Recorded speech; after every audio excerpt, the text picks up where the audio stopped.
Hey guys, welcome back to Clownfish TV. This is Neon. I am here with Geeky Sparkles. Hello. And boy, oh boy, didn't they turn on Crunchyroll. Anime News Network turned hard on Crunchyroll. They used to kiss Crunchyroll's butt, but they put this bombshell article out there yesterday. And by bombshell, we're saying in quotes, it's basically all the shit we've been saying all this time. They flat out called Crunchyroll Originals a disaster. You don't say. You don't say. And we have been talking about this for the last 2 or 3 years now, that Crunchyroll Originals are a disaster, that Crunchyroll was not in a very good place, that Crunchyroll might get gone or get sold. And lo and behold, they're getting sold to Sony. And the originals, half of them have disappeared. A lot of them have not been received well. Really, the only ones that people have liked, as far as I know, are the webtoon shows. Or the ones that were actually from Japan. The ones that are like actually Shield from Japan. Hero. Yeah, and what's the Pirate Princess coming out? That one looks kind of good. Yeah, it looks kind of good too. But it has been an absolute cluster, and now Anime News Network is calling it out too. Very interesting, because even our old pal Mike Toole, hi Mike, who called us Yahtzees a couple of years ago because we dared be fair because to we Vic said Mignogna. about the Vic Mignogna situation that some of the evidence that they were running on Anime News Network turned out to be misconstrued, and that we said, let's wait to see what the courts say because we don't have all the evidence, we don't know. Why don't we wait and see what is said? And that was enough to get us labeled, literally called alt-right. Yeah. And Mike Toole, he called us. He's like, "Oh, I see the YouTube Nazis are out." I'm like, yeah, whatever. Anyway, so he's turning on Crunchyroll too. So we're gonna talk about this interesting situation. This is actually our second take on it. We were doing it yesterday. Yeah, the first take wasn't very interesting. No, we tried reading the article. The article feels to me like they had all of this negative feeling toward Crunchyroll Originals bottled up, and they just vomited it all. It's really long and all over the place and really has no point whatsoever. Yeah. So we scrapped that one. Yeah. This is stupid. So let's try this again. So before we get into it any further, please subscribe for more pop culture news, views, and rants, guys. We are over 200,000 subs. Thank you for the support. More people subscribe to us than probably have watched some of these Crunchyroll Originals.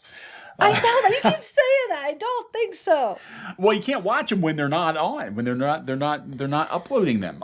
Yeah. So this, I don't know if this is the author right here. Campa Show. This is the big one. Mismanagement, miscommunication, and misspending. Crunchyroll Originals have been a disaster. Well, let's talk about those for a minute that the 3 M's are giving us. Crunchyroll, the place where they had that chick going around telling Japan how they should change anime to make it, palatable for American audiences and Western audiences when they already liked what Japan was putting out. Yeah, it was Joanne Wage, whoever the general manager at Crunchyroll was. She did an interview, and she basically came out and said, sometimes, we here in the West, us Karens, we got to tell the Japanese what to do. How to do their own art form to make sure that it's the way we want. Yeah. Miscommunication, mismanagement, and misspending. You mean like when they greenlit High Guardian Spice, and what we got for the announcement was basically like a Kickstarter trailer talking about diversity?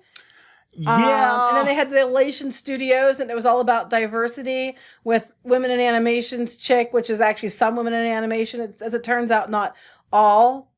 Yeah, the problem, and we'll talk about that in the article. We'll just pick a couple of bullet points because the article is freaking long. You gotta go out there and read it for yourself. It's ridiculously long, and it's a lot of things that we've actually talked about. I know. So thank you for the validation, Anime News Network. I want to also mention the fact that they were mismanaging money with their stupid studio thing they had going on. Yeah. With that big damn office space that had cherry blossom trees in it, and it was that thing had to cost ridiculous money.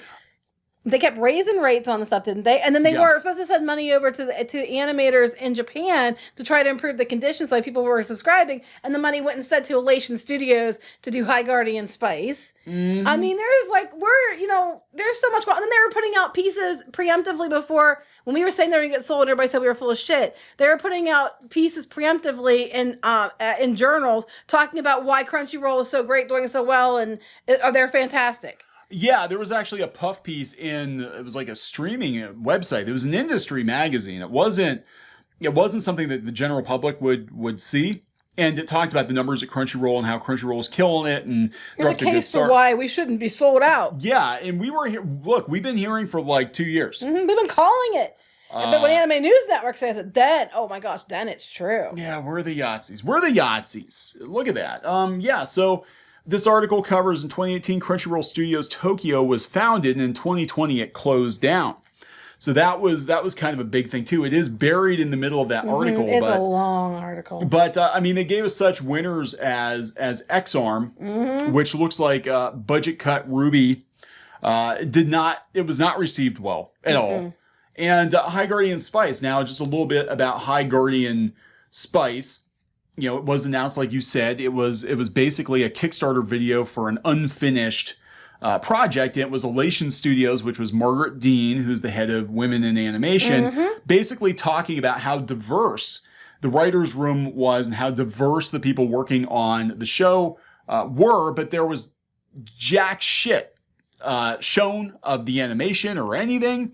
We're like, does this even exist or is it vaporware? Well, what gets me is we talk about the all-women writer's room, but Ray Rodriguez was in the writer's room. Oh, that's kind of yeah. I know, I was kind of like, Ray Rodriguez, for those of you who don't get it, is a trans man. Right, but they were talking about the all-female writers' room, and then they were talking, and that was on the Anime News Network article. It was. And I'm like, but Ray Rodriguez isn't a woman. Anyway, yeah. So people were, skeptical. I believe rightfully so, because they looked at this and they're like, this looks like something. It was a very not well-known, or I'd never even heard, a Tumblr webcomic that got picked up. And they were going to turn it into an anime series. This looks like something that would have been done on Cartoon Network about 5 or 6 years ago. Okay, a lot of people were like, it looks a lot like Little Witch Academia. It looks like Steven Universe, and it was like a combination too. Because right there, they look like normal, like Little Witch Academia-esque, and then they open their mouth and they got the Steven Universe bean mouth. Yeah. So people wondered if this thing actually existed. I mean, it was announced. Oh my God, it's been 3 years now. 3 years since it was announced. There was no animation shown during the trailer.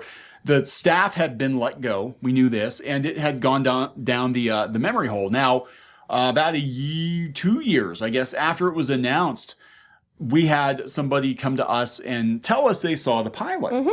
The pilot actually exists. They were doing some focus testing. And this person said the pilot was actually pretty okay. If you went in with lowered expectations and you're like expecting, and they said, yeah, hey, I like Steven Universe, so I like this too. But it's not what Crunchyroll fans were expecting. They wanted more like Shield Hero and stuff like that, right? Yeah. And also, they were led to believe that Crunchyroll was going to give more money to the massively overworked animators in Japan. And really, it just sounded like they were jacking their rates up so they could fund more money into vanity projects like this. So they could do anime the right way for the Western audiences. Right. They had to change everything about it to make it popular in America. So going out to this article, which look at this, look how long this is. It's really long. Look guys. at every damn thing that's pretty much most of what we've said in many, many, many videos. Yeah, just to bullet point it. They basically just come right out of the gate and they're like, it's a cluster. It has been a cluster since day one. Talking about the co-productions and how they're a little bit different, and some of the co-productions have actually gone better, like Rising the Shield Hero again, because it's actually Japan producing stuff for a Japanese market with Western money, and then they get to air it first, or however that works out. And then they talked about High Guardian Spice and how it was all diversity, and where the hell is it? Because it disappeared. Again, we know it exists. Well, they're not calling it Elation anymore. It's Crunchyroll Studios Burbank now. Yeah. Crunchyroll Studios Burbank. Well, okay, so here's the thing. Crunchyroll, again, is for sale to Sony. So that's going to get gone. And if it does not get gone for whatever reason, because now they're talking to the Department of Justice, maybe like, well, you guys have a monopoly on anime streaming, even though they don't. There are some competitors out there. But, if the sale doesn't go through, then they'll probably just wind it down. I mean, honestly, because they're with Warner and Discovery merging, like they're not going to want umpteen streaming services. Well, I was looking at this. It says, according to the head of the studio, Margaret Dean, Crunchyroll Studios Burbank was founded on the core principles of workplace diversity and respect, and boasted 100% female writers' room for High Guardian Spice. Oh, Oh, that's a faux pas. Yeah, but I'm just like, wait, your entire studio was because of workplace diversity and respect. That's your entire It studio. It should be. We create really good shit, and oh, by the way, Right. we're kind of like Clamp. We got a lot of ladies working here, but really, you're reading the Clamp stuff, buying the Clamp stuff because it's good shit. That really should be what matters at the end Right. of the day. We're telling good stories with good characters, not, diversity, workplace diversity and respect. Is that a slap against like Japanese studios? Because there's a lot of gender diversity there. It's so weird. This is what, and a lot of people brought this up when they announced. They're like, finally, and women in animation in general. It's like, finally, there are women working in animation. I know. Oh, it annoys me so much. If you look at a lot of these shows that we talk about from the 80s, I mean, one of the most powerful women in animation, she was on pretty much every damn show in the 80s and 90s, Margaret Lesh, who she was a producer on like all the Marvel stuff. She got Power Rangers over here. She helped get Power Rangers started over here. I mean, she was on like every X-Men, all that stuff. Got, toxic masculine, G.I. Joe, her name came up. Very powerful woman in animation. We have Erica Scheimer, who worked on He-Man and She-Ra. Let's just name a couple. There's bunches of them. Just a couple. There's so many. And then overseas, like in Japan, a lot of the manga and a lot of the anime are done by women. Yes, they are. So I'm so tired of hearing this. Finally, we're here to create diversity and acceptance. And I'm like, it's been everywhere else and even here for years. You've done nothing. You've broke no glass ceilings. You just put another one up and then hit it with a hammer and said you broke that one because you did. You didn't do it. Oh, God, Japan has to be laughing their asses off. I would be. A lot of places laughing their asses off at us. They're like, so wait, the Sailor Moon and the new Yasha and Demon Slayer and all these, But do tell Japan again what they're doing wrong so we can make it better so that Crunchyroll can do it better. All right. So they talked about Onyx Equinox. It's the only Crunchyroll Originals Burbank show to have been released so far. So this disaster, X-Arm was actually animated in, I believe, Japan, but it looked like I don't know what they were smoking on that first season Ruby, but worse. I don't know what they were thinking, and I guess it was so bad. Somebody said the manga got canceled too because they're like, the show was supposed to sell the manga, and this show is garbage, and it's not going to sell anything. So we go through this, and then there was more backlash because of the backlash toward High Guardian Spice. Some people who wanted to get shows picked up that were diverse did not get their shows picked up or even looked at because they were so gun shy about, but I'm like, the difference is you put out a good pitch, and it's a good pitch just because it's a good pitch.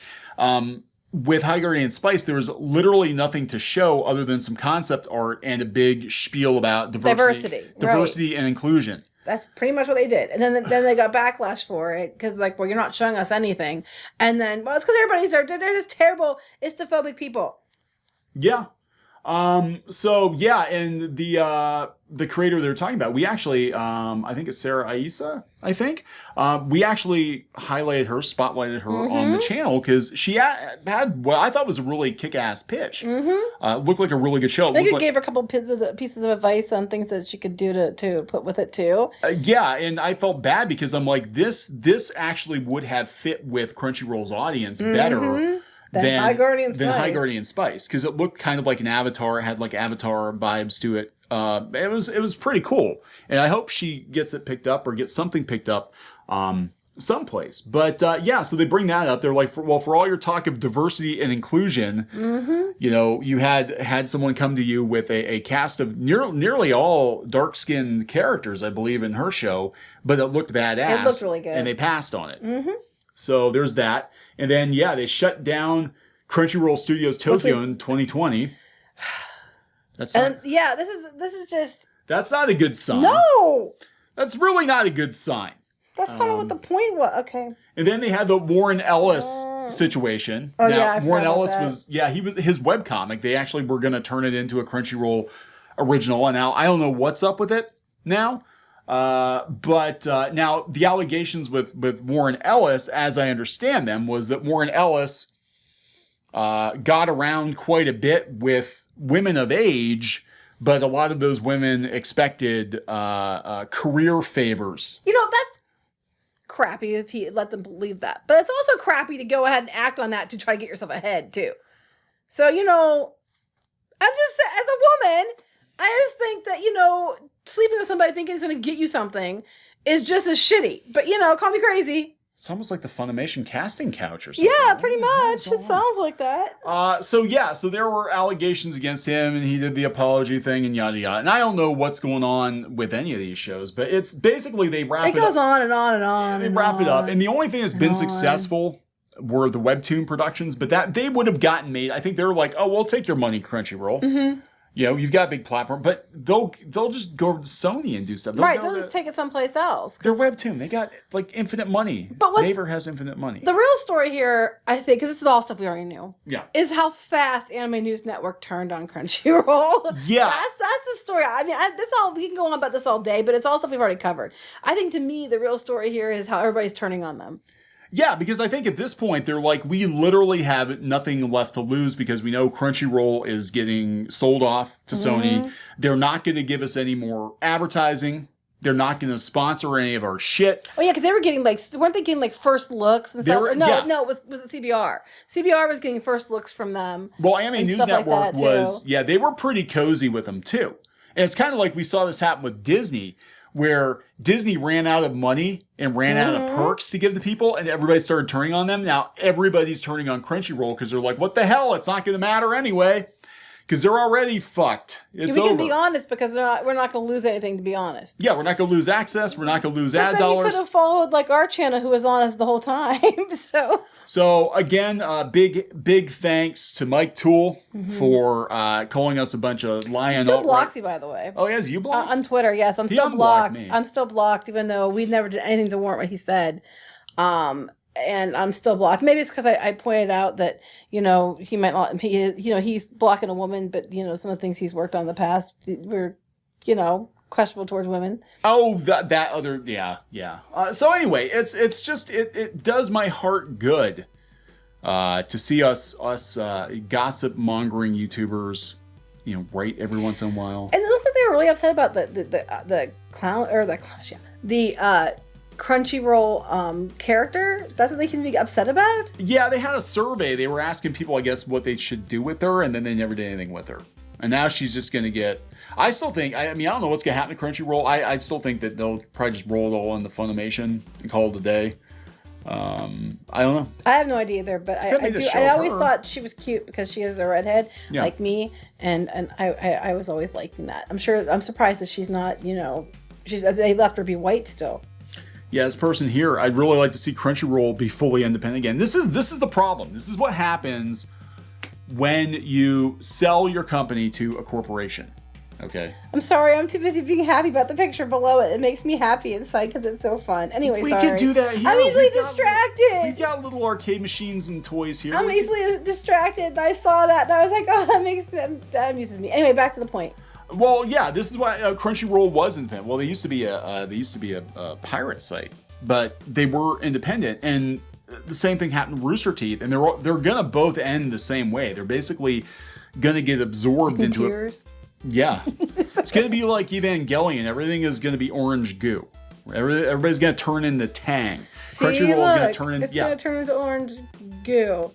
She's gonna get the Tang treatment. And that's going to be it. So we're going to wrap this one up. Yeah. All right, guys. So please subscribe for more pop culture news, views, and rants, and we'll talk later. Bye.